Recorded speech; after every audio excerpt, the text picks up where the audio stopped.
Hi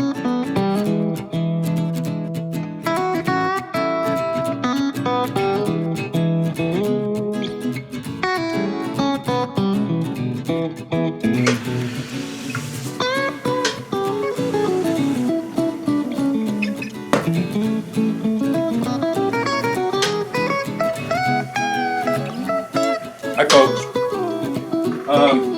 Today is a day of playing around, kind of. So I wanted to come up with a small sugar jar shape. And it's got to do several things. One, it's got to keep the sugar fresh, so it needs a good lid fitting.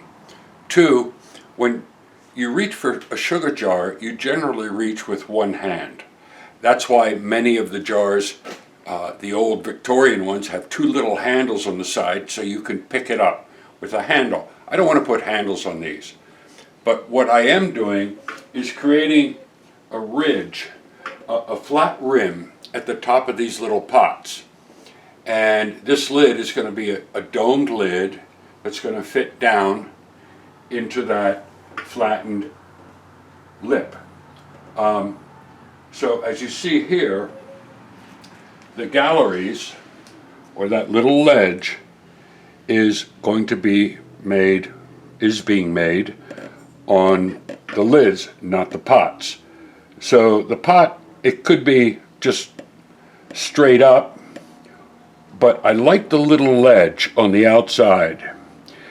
The reason for that is when you reach for a sugar jar, you grab here, and you don't have to grab it this way.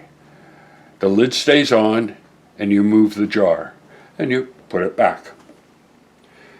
What I want to share with you today is how I do these lids. I was taught many, many years ago by a great potter in England, Mike Dodd, to use a configuration of your fingers to create that gallery rather than a wooden tool. So let me show you what I do. And just FYI, these little pots are about 1 pound 4 ounces, and the lids are about somewhere between 6 and 8 ounces. So if it's 1 pound 8 ounces, that would be 8 ounce lid. 1 pound 8 ounce pot, 8 ounce lid. The openings I'm making are, for the larger ones, 3 1/4 inside, 4 1/4 outside. For the smaller ones, 3 inches inside, 3 1/2 inches, 3 3/4 inches actually on the outside. I want a little bit of overhang of the rim by the lid. I want it to overhang the rim just a little bit. So this is what I do. So I've got 8 ounces of clay here, and I tend to do this, and if you come over to this side you can see it. I tend to center this piece with one hand, and what's happening is I'm wrapping these two around it, I'm putting my thumb on top. I'm pulling it and pushing it at the same time.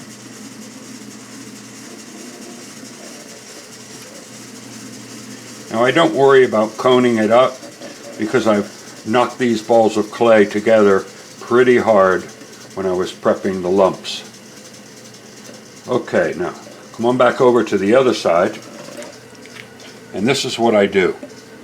I form a very shallow bowl with a little, about 1/4 inch thickness down here in the center.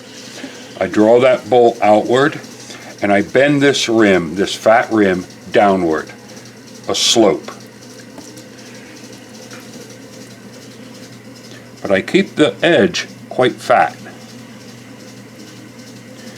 Now this last jar, the one I'm making this lid for, is 4, and let me check here,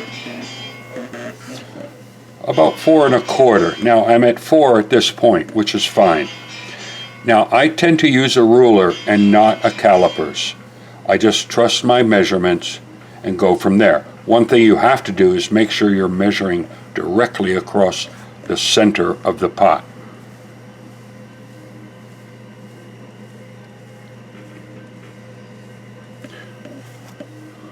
Okay, now this is what Mike taught me. I'm going to take my two fingertips, my right hand, I'm going to reverse them. I'm going to put my middle finger underneath, put my first finger on top, but not at the very edge inside. I'm going to draw it back a little bit. You'll see what's happening here. And then I squeeze the clay against my fingertip, and that raises up the gallery.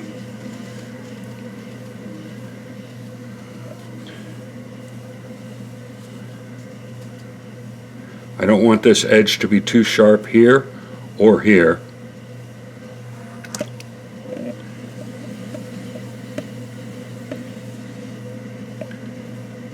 And now I'll take a measurement. So I'm at 3 1/4 and 4 1/4, which is pretty good. When I'm measuring, I'm actually measuring from this inside corner, that in there. I'm not measuring from the top of this rim, but I'm trying to sight down over the ruler, past the clay, till I get to that corner. And then a quick cleanup. Now, what does this really mean? It means I can throw these lids pretty fast because I don't have to pick up another tool.